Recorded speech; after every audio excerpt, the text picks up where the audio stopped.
হাসিনা আপনারা জানেন পোকা মাকড়ের মতন করে মানুষকে তারা হত্যা করেছেন।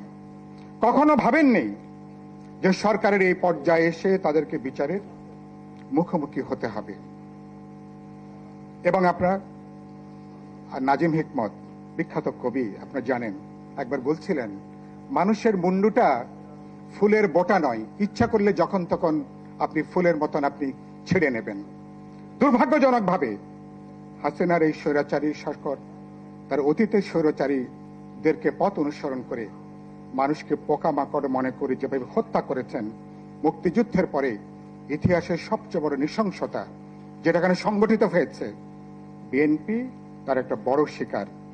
আমরা বিপ্লবী ওয়ার্কার্স পার্টি সহ যারা রাজপথের আমরা বিরোধী দলে ছিলাম সবাই, জামাত ইসলামী সহ ইসলামী ধারার দলগুলো, তারা অনেকে নির্যাতিত, অনেকে তারা নিপীড়িত হয়েছেন।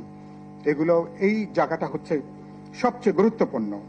আমি আজকে রাজনৈতিক দিক থেকে যে কথা বলতে চাই, সংস্কারের উদ্যোগটা চলছে। আমি প্রায় বলেছি এটা সংস্কার নিয়ে অনেক কিছু হয়েছে। এই সরকার যদি কোনো সংস্কার যদি করতে নাও পারে কোনো কারণে, তাদের এই উদ্যোগ যার সঙ্গে আমরা যুক্ত ছিলাম, কিন্তু আমরা বিএনপি গণতন্ত্র মঞ্চ সহ যারা আমরা যুগপৎ আন্দোলনের শরীর, আমরা আন্দোলনের ভিত্তি দিয়েছিলাম। এবারকার লড়াইটা কেবলমাত্র একটা ব্যক্তি দলের পরিবর্তনের লড়াই না। যে ব্যবস্থা একটা দল একটা ব্যক্তিকে চূড়ান্ত কর্তৃত্ববাদী শাসকে পরিণত করে, সেই ব্যবস্থার আমরা পরিবর্তন চেয়েছি। তার জন্য আমরা 31 দফা আমরা দিয়েছি। আমরা 5ই আগস্টের পরে ঘুম থেকে জেগে উঠে আমরা সংস্কারের প্রস্তাব দিইনি।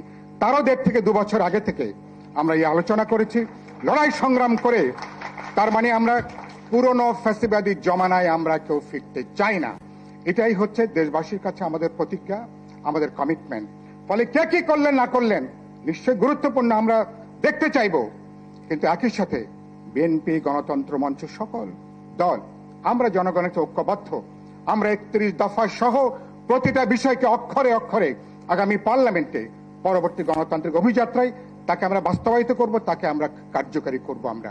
ফলে সেখান থেকে সরে যাওয়ার কোনো সুযোগ বিএনপি, বিপ্লবী ওয়ার্কার্স পার্টি অথবা কোনো রাজনৈতিক দল যারা আমরা আন্দোলনে ছিলাম আমাদের কিন্তু যাওয়ার কোনো সুযোগ নেই।